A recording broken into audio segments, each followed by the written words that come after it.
Okey. Haji nak start 8 hari bulan Zulhijjah. Kita mandi, kita pakai pakaian ihram, kita niat ihram haji di hotel penginapan kita.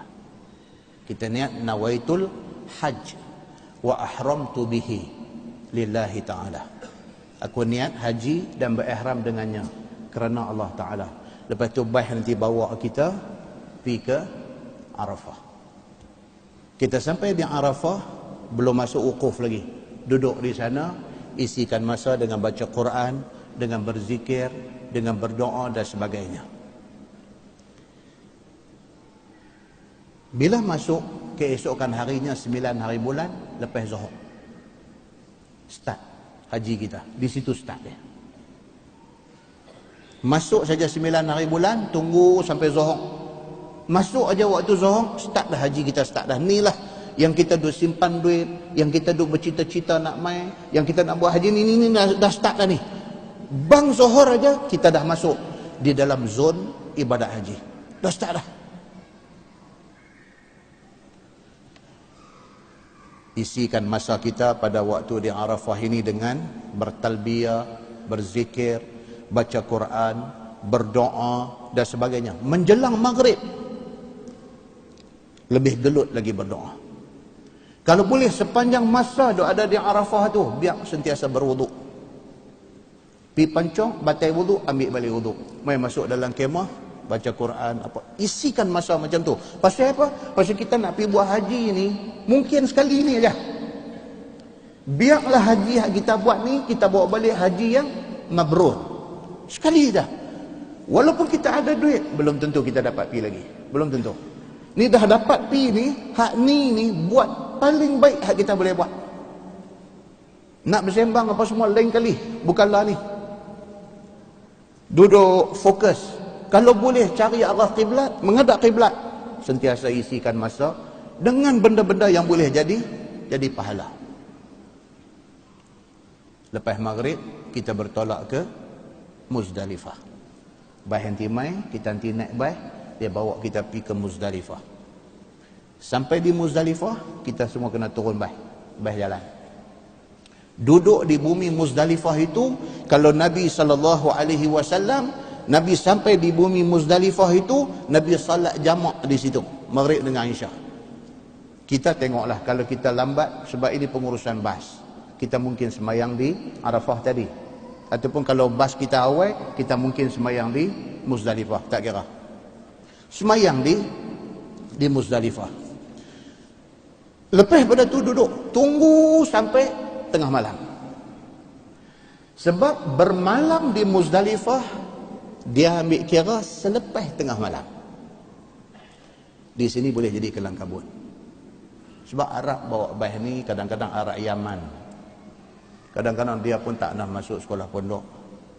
Dia pun tak pernah mengaji di masjid, apa semua tak mengaji. Dia kira dia mai cari makan bawa baih di sini. Belum tengah malam dia mai dah, tengok-tengok baih nombor maktab kita, dia qayau panggil kita naik baih. Belum tengah malam. Sedangkan bermalam di Muzdalifah mesti selepas tengah malam. Satu dah kita kena. Satu dah speed trap kita kena. Bagi orang yang dan duduk di situ sampai lepas tengah malam, bas mai cantik. Naik bas, kita bertolak ke Mina.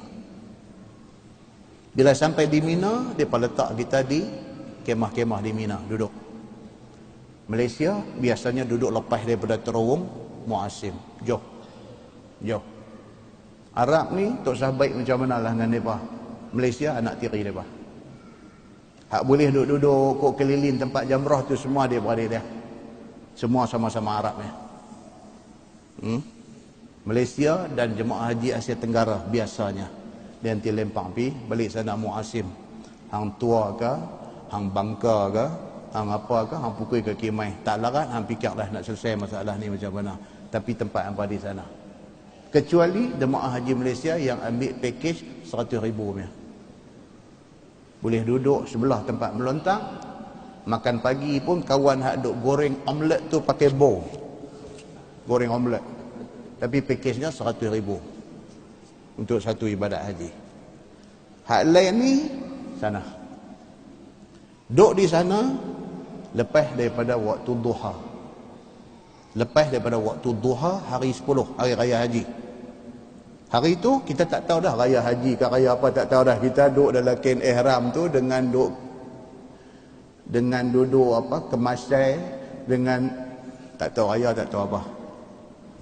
Lepas daripada waktu duha boleh dah kalau nak berjalan mai. Tabung haji tak bagi lagi, tabung haji suruh pergi malam. Bagi orang-orang yang berani mati.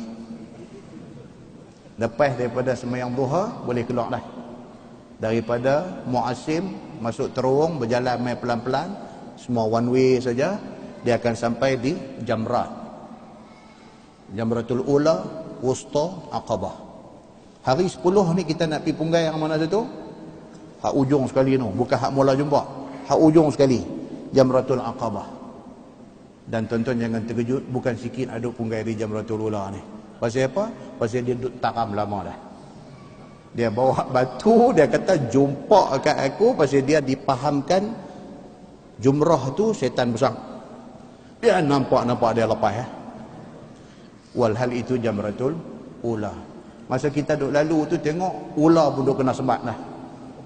Kita jangan ikut orang. Itu beza orang yang belajar dan faham. Dengan belajar tak faham, dengan tak belajar. Ya pagi dengan muka merah menyala gitu.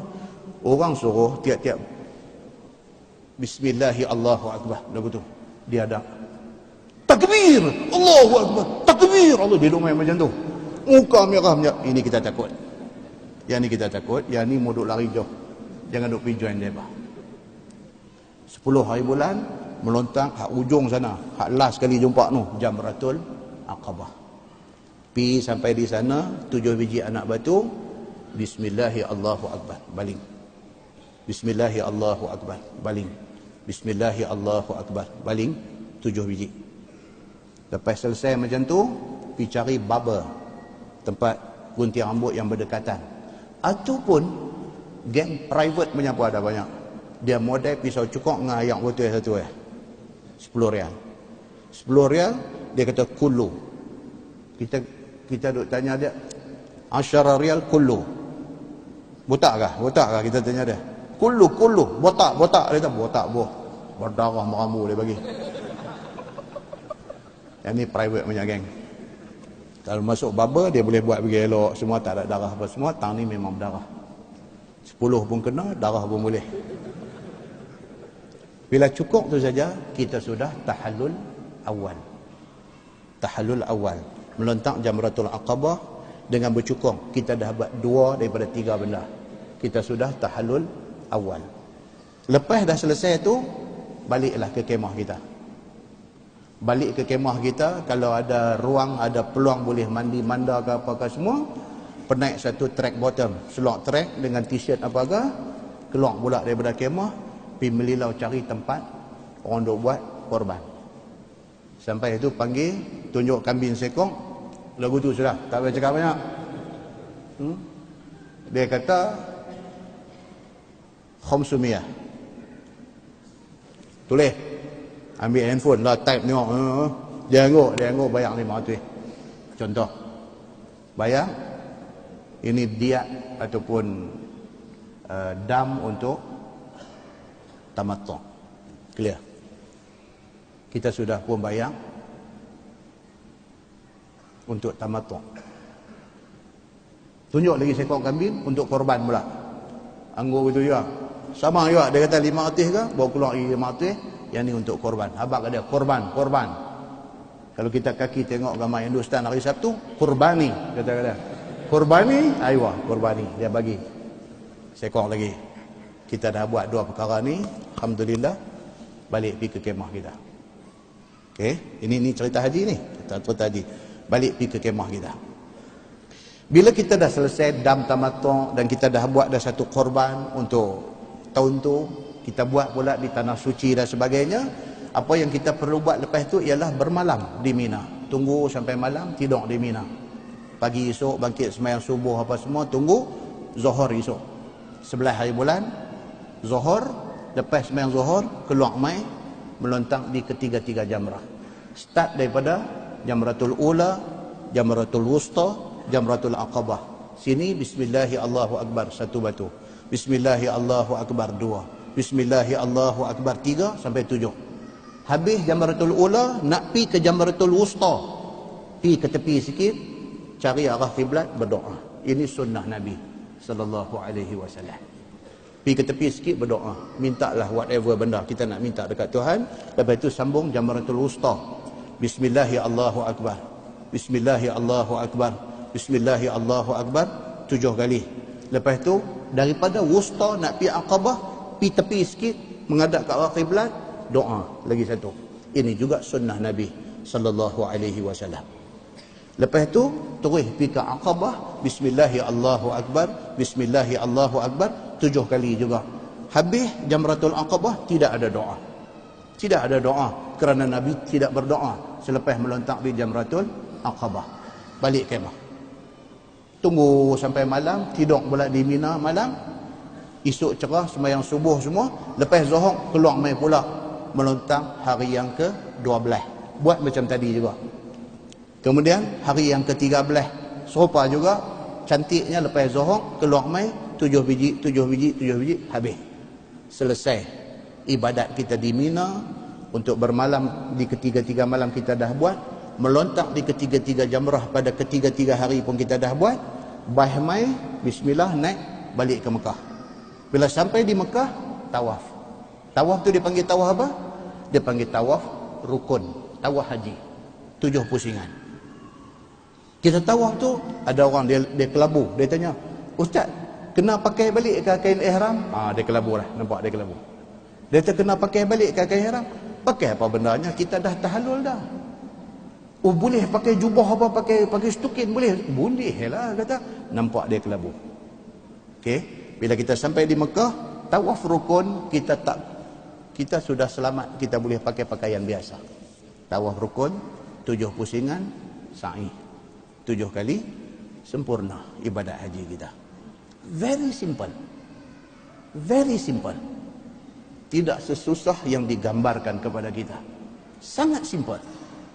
Yang pentingnya apa dia? Kita buat itu menepati macam yang ditunjuk oleh Nabi sallallahu alaihi wasallam. Nah, wallahu a'lam. Lepas ni insya-Allah kita masuk masalah kuat bertengkar dan bermusuh. Di antara benda pantang larang yang paling kita nak kena jaga dalam tempoh kita buat haji baik, buat umrah baik, marah-marah tak mau. Kelemahan akan ada. Kelemahan akan ada. Kadang-kadang orang tak kena, kita kena. Jangan marah. Pasal marah ni boleh merosakkan ibadat kita. So di antimai tajuk ni, kuat bertengkar dan bermusuh. Di dalam tajuk ni, kita bulan depan last. Tuan-tuan, lepas tu dia nak main puasa lah. Bulan depan kuliah last. InsyaAllah kita akan tengok ni cerita tentang satu orang sahabat yang bernama Al-Akhnas bin Shuraik. Oh, tuan-tuan dengar cerita pasal dia ni, tuan-tuan, dia ni takut. Al-Akhnas bin Shuraik. Ni dia intimai cerita tentang Ibnu Shuraik ni, dia ni. Dahsyatnya dia ni dalam nak grab pahala ni. Al-Akhnas bin Shuraik ni. Dia loba, dia tamak dengan pahala ni sampai nanti kita baca cerita dia, jangan lupa habis makan ni. Nanti kita baca cerita dia, kita nanti tahu dahsyatnya Al-Akhnas bin Shuraik ni. Dia orang Quraisy, dia keturunan jaga Kaabah. Mekah tu sendiri, tuan-tuan, dia ada section masing-masing. Hak bahagian siqayatul hajj, bahagian duk jaga supply air kepada orang buat ibadat, ada satu. Hak pegang kunci Kaabah, ada satu. Hak bertanggungjawab untuk nak jaga Kaabah tu seketul tu, ada satu keturunan. Depa ni, depa dah bahagi-bahagi dah. Suku ni jaga ni, yang ni. Sehingga kan bila Nabi SAW masuk Mekah pada hari pembukaan kota Mekah, Nabi nak masuk dalam Kaabah. Nabi suruh pergi cari kawan hak duk jaga, hak duk pegang kunci tu. Nabi suruh pergi cari dia. Dan dia ni mai, dia buka dan Nabi masuk. Nabi semayang menghadap ke rukun Yamani, penjuru Yamani. Nabi semayang. Bila keluar, Sayyidina Ali jumpa Nabi. Sayyidina Ali kata, "Ya Rasulullah," pak mentua dia, sepupu dia, pak mentua dia. Dia kata, "Ya Rasulullah, bagi saya jagalah kunci ni." Tuan-tuan, Satu kemuliaan. Boleh jaga, boleh pegang kunci Kaabah tu, satu kemuliaan. Ali teringin. Ali kata, ya Rasulullah, mintalah kunci itu daripada Bani Syaibah ni, bagi saya pegang. Nabi kata, no, Bani Syaibah pegang. Walhal Bani Syaibah tidak Islam. Nabi kata, bagi Bani Syaibah pegang, pasal selama ni dia pegang, jangan ambil hak dia. Dengan kerana itu Bani Syaibah masuk Islam semua sekali. Terharu sebab Nabi bagi respect dekat dia. Terharu. The whole Bani Syaibah mai masuk Islam di depan Nabi SAW. Sampai lah ni kunci dipegang oleh Bani Syaibah. Ni hak lah ni yang current pemegang kunci Kaabah lah ni ada doktor PhD lagi. Tapi daripada Bani Syaibah. Dia tidak ubah pasal apa? Pasal itu yang diputuskan oleh Nabi SAW. Tapi hak kita nak baca esok ni, yang kata Ibnu Shuraik ni, dia daripada keturunan Quraisy, daripada Zuhrah bin Kilab, keturunan Nabi juga, bin Kilab ni, daripada situ. Dan mereka ni keluarga mereka kerja jaga Kaabah. Dan dia ni, yang kata Al-Aqnash bin Shuraik ni, hebat tuan-tuan. Panjang umur bulan depan. Yang kata hebat dia ni apa dia? Nah, insya-Allah. Wallahualam, tu baru betul. Wallahualam habis. Oh betul. Dan lepas daripada tu kita akan masuk cerita tentang perempuan haid. Satu topik yang mesti kena dengar. Perempuan haid, dia cerita macam mana orang Yahudi layan perempuan yang datang haid.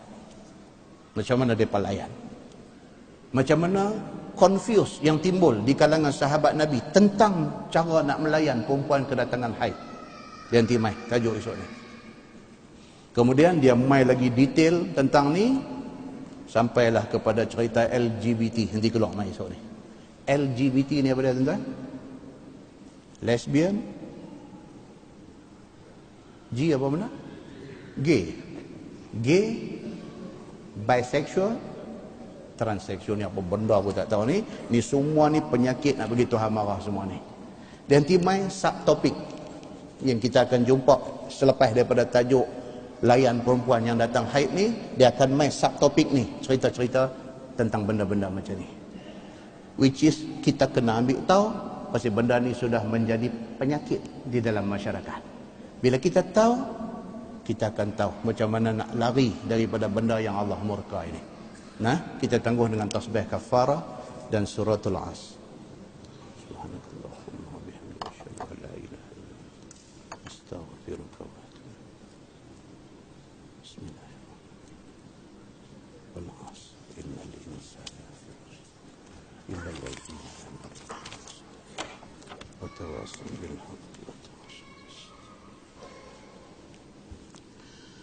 اللهم صل على محمد في الأولين والآخرين وسلم ورضي الله تبارك وتعالى عن ساداتنا أصحاب سيدنا رسول الله أجمعين. بسم الله الرحمن الرحيم. الحمد لله رب العالمين حمدا يوافي نعمه ويكافئ مزيده. يا ربنا لك الحمد كما ينبغي لجلال وجهك الكريم وعظيم سلطانك. رضينا بالله ربا وبالإسلام دينا وبمحمد نبيا ورسولا. اللهم افتح علينا فتوح العارفين وارزقنا فهم النبيين بجاه خاتم المرسلين. اللهم فقهنا في الدين وعلمنا التأويل واهدنا صراطك المستقيم. اللهم أرنا الحق حقا وارزقنا اتباعه وأرنا الباطل باطلا وارزقنا اجتنابه. اللهم اجعل جمعنا جمعا مرحوما وتفرقنا من بعده تفرقا معصوما. وصلى الله على محمد وعلى آله وصحبه وسلم والحمد لله رب العالمين. السلام عليكم.